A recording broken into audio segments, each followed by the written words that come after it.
Merci beaucoup Amélie et merci aux deux intervenants pour leurs interventions. Alors ce que nous allons présenter avec Léo Koutelek s'inscrit dans un travail de recherche que nous avons commencé il y a maintenant 7 ans et qui a donné lieu à un ouvrage paru récemment sur le futur de la santé en 2020, donc sur l'anticipation. Que nous avons défini dans un sens assez large. Pour nous, anticiper, c'est se préoccuper du futur. Et nous avons distingué, comme l'a rappelé Jean Daniel, trois figures de l'anticipation que je ne vais pas détailler, mais que je vais simplement définir. Euh, Ce qui est important, c'est de voir que ces trois figures de l'anticipation impliquent à chaque fois une certaine relation entre le présent et le futur. Donc l'anticipation prédictive, qui consiste à dire le futur à partir du présent, le plus souvent à partir de calculs de probabilité. L'anticipation adaptative, qui consiste à préparer le présent pour rendre possible un futur ouvert. L'anticipation projective, qui consiste à vouloir rompre les déterminations du présent pour imaginer un futur, par exemple par la fiction. Voilà. Donc trois façons de se préoccuper du futur. Et nous allons, avec Léo, vous parler de la deuxième que j'ai évoquée, à savoir de l'anticipation adaptative, car nous pensons que cette façon d'anticiper a peut-être fait défaut, pendant la crise enfin, fait défaut peut-être pendant la crise que nous traversons. Le premier constat qu'on peut faire en effet, c'est que l'enchaînement des événements euh, dont nous faisons l'expérience, dont nous avons fait l'expérience pendant cette crise, n'a pas été prédit.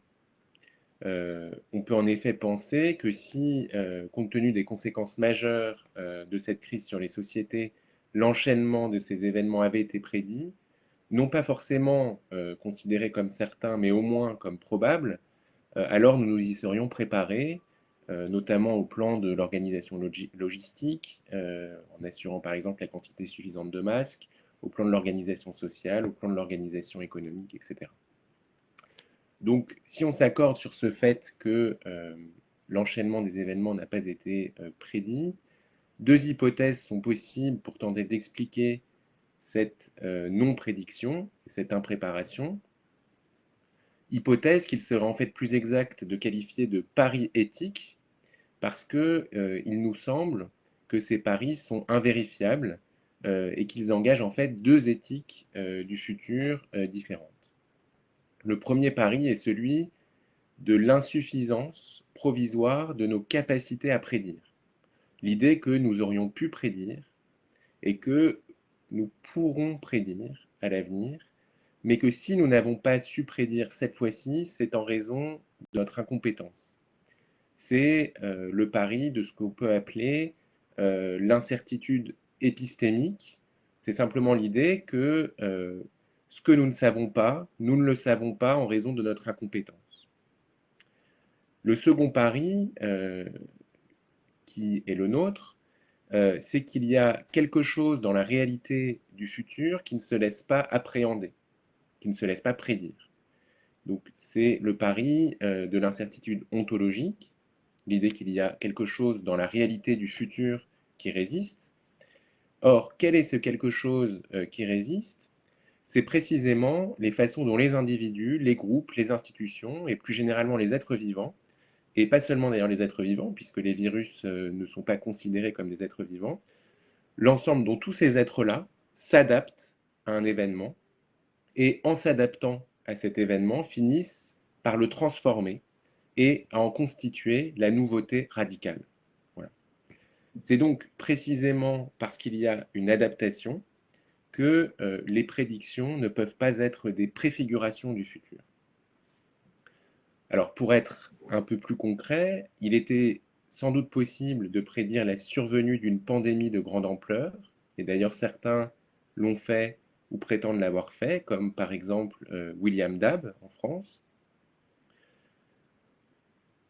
Mais il n'était pas possible de prédire les multiples façons dont les individus, les collectifs, notamment les États, et le virus lui-même se sont adaptés et s'adaptent encore à cette pandémie pour en changer le cours et en constituer la radicale nouveauté.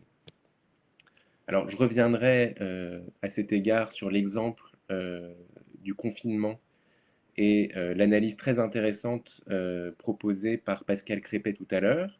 Il était impossible de prédire l'effet du premier confinement parce que c'était quelque chose de totalement inédit. Donc c'était une façon dont les États se sont adaptés à cette pandémie.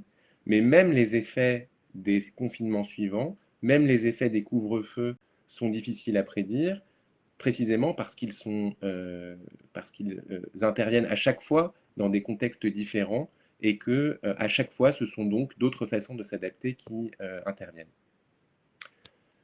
Pour le dire autrement, si on suit ce pari donc de l'incertitude ontologique, donc l'idée qu'il y a quelque chose qui résiste toujours malgré nos efforts pour prédire, il était possible de prédire la survenue d'une pandémie mondiale de grande ampleur, mais pas cette pandémie dans la forme, avec le visage que nous lui connaissons. Voilà, donc si on suit ce pari de l'incertitude ontologique, ce n'est pas l'insuffisance de nos prédictions qui est en cause, mais à l'inverse, la suffisance qu'on prête à ces prédictions. L'enjeu n'est pas de mettre en cause les prédictions elles-mêmes, hein, comme l'a dit Pascal Crépet, les modèles sont bien sûr tout à fait légitimes et utiles, mais la suffisance qu'on leur prête. Car en fait, cette suffisance prêtée au modèle prédictif nous confère une assurance qui en fait est une assurance en trompe-l'œil sur laquelle, qui vient se briser contre l'imprévisible. Alors, voilà pour quelques mots introductifs. Maintenant, ce qu'il nous semble important, c'est de porter attention à l'anticipation adaptative qui se présente comme une préoccupation pour le futur, qui admet donc ce caractère partiellement imprévisible du futur. Et nous allons présenter cela en deux temps. D'abord, montrer quelles sont les raisons et les conséquences d'une occultation de l'anticipation adaptative. Et ensuite, Léo montrera ce qui éventuellement pourrait rendre possible la mise en œuvre d'une anticipation adaptative, quelles en sont les conditions, quels en sont les freins. D'abord, quelles sont les raisons d'une occultation de cette anticipation adaptative? J'en citerai deux. Et j'ai déjà parlé de la première, en fait, qui est le primat donné à l'anticipation prédictive et à cette croyance largement répandue sur lequel, pour nous préparer un événement, nous devons investir, consacrer tous nos efforts à le prédire. Mais la seconde raison de cette occultation, c'est aussi une certaine façon de comprendre, au fond, ce qu'est l'adaptation, comme adaptation à un événement qui est déjà advenu. L'adaptation n'est pas considérée comme un mode de préparation à un événement avant qu'il n'apparaisse, mais de façon très générale, l'adaptation est considérée comme une façon de se confronter à un événement qui est déjà là. Et adapter en ce sens revient à mettre en conformité. Et s'adapter, c'est en ce sens, pour un individu ou pour un collectif, se mettre en conformité avec ce qu'exige une situation nouvelle. Alors évidemment, quand on la définit comme ça, on ne voit pas bien ce que l'adaptation a à voir avec l'anticipation. Mais en fait, quand on y réfléchit, on peut douter que ce qui se passe dans la réalité, quand nous nous adaptons de façon très générale, corresponde à une mise en conformité. L'acte ou le geste jugé adapté à une situation, on pourrait prendre n'importe quel exemple, ne peuvent pas advenir en un clin d'œil, ils adviennent toujours à l'issue d'un processus qui commence bien avant l'événement auquel il a fallu s'adapter. Autrement dit, pour s'adapter, il faut toujours des capacités adaptatives. Il y a donc au cœur même de l'adaptation comprise comme processus qui commence bien avant l'événement auquel il faut s'adapter, une préoccupation pour le futur. Alors, dans un ouvrage intitulé Le sens pratique, et en particulier dans un chapitre intitulé Structure, habitus, pratique, le sociologue Pierre Bourdieu semble décrire assez précisément ce que signifie s'adapter à partir du concept d'habitus. Bourdieu nous dit que si nous pouvons faire face à des situations nouvelles et imprévues, ce n'est pas du tout parce que nous sommes capables de nous inventer des finalités conformes à la situation qui s'impose à nous. Et en disant cela, il critique ce qu'il nomme l'illusion finaliste, selon laquelle donc nous pourrions, de façon autonome, nous fixer des fins. Ce n'est pas non plus, si nous pouvons faire face à des situations nouvelles et imprévues, ce n'est pas non plus parce que nous sommes programmés, comme le veut l'illusion mécaniste, selon Bourdieu, pour adopter certains comportements par rapport à certains stimuli. Ce qui nous rend capable de nous adapter, pour Bourdieu, c'est l'habitus, c'est-à-dire l'intériorisation de dispositions à agir et à percevoir le monde propre à une classe sociale, qui opère ce que Bourdieu nomme une fausse anticipation de l'avenir. Ce n'est pas en anticipant, nous dit Bourdieu, que nous faisons face à l'imprévisible, mais parce que nos gestes, nos représentations sont déjà adaptés à la situation qui se présente à nous. Nous avons inconsciemment appris que les choses devaient se passer comme ça, comme elles se passent. Pour le dire dans les termes de Bourdieu, et qui sont un peu plus compliqués que les miens, mais ce n'est pas pour rien, c'est parce qu'ils sont plus précis. Donc je le cite: nos stratégies pour faire face à l'imprévu sont déterminées par l'avenir déjà advenu de pratiques passées, identiques ou substituables, qui coïncident avec leur avenir dans la mesure seulement où les structures dans lesquelles elles fonctionnent sont identiques ou homologues aux structures objectives dont elles sont le produit. Voilà, donc ce qu'on peut tirer de cette analyse de Bourdieu, c'est que une conception de l'adaptation comme mise en conformité a pour conséquence de rendre invisibles les mécanismes par lesquels les individus ou les groupes sont disposés ou non à être adaptés aux situations qui se présentent à eux.